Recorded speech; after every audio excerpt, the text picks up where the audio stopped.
Spirit. It's the Spirit that brings us forth, not the church setting up programs and telling people you ought And to it's not serve. that a church can't. No, I understand exactly what you're saying. It's not that it's bad to listen. Like me, the One Way Love Ministries in Slidell, man, that they have a heart for the homeless teenagers. Man, I had a rough go of it as a teenager, and I had two parents in the house that loved me, and I still almost died. I did die, and I came back to life. But so I have a heart for how difficult it is for teenagers just to navigate that period of time, much less if they're homeless. And she's filled with grace, this lady. It's actually a ministry that they're full of grace. She's doing it from the right foundation, right? So they're putting together this thing for Christmas where they're adopting all these homeless teenagers in St. Tammany Parish for Christmas. And so they have this program where they're gathering together like Walmart gift cards to give to the kids. And so I saw that and I just feel in my heart I'm going to get some together and go give them, right? And so there's nothing wrong with someone presenting something and saying, listen, if this gets your goat, if this triggers something in you, glory to God, it's out there, you can go do it, right? There's nothing wrong with saying that, but be led by the Spirit, right? Be led by the Spirit, like the thing at Saints and Sinners. I didn't message them to go serve there because I thought, well, I ought to serve. I am a son, don't you know? No.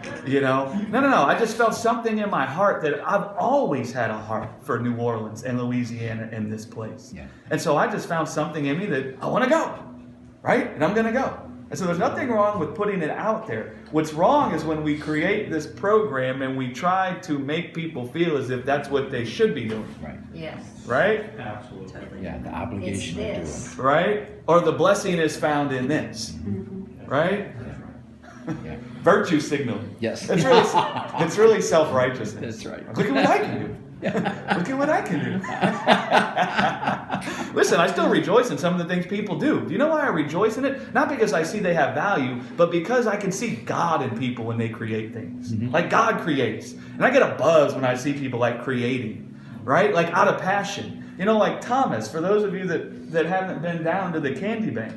Thomas, man, I don't even know what you would call it. Create this place called the candy bank, man. And when you walk in there, you can feel God, right? Like you realize, man, the only way a human being can bring this forth is because they're the God kind, out of union with God. And so I can walk in there and just get a buzz out of seeing that because I can see God in that whole thing, right? It doesn't tell me Thomas has value.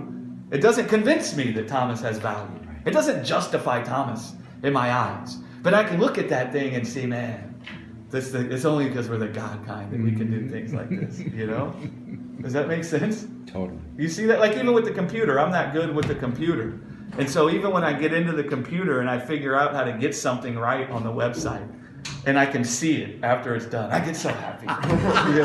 It's like God when he made the trees, and it was good. Like I create a graphic or something, and I can't do any of that stuff. Oh, you get so happy. Or I'm not good working with my hands, and so if I managed to piece some boards together the right way, man, I get so happy. Another way of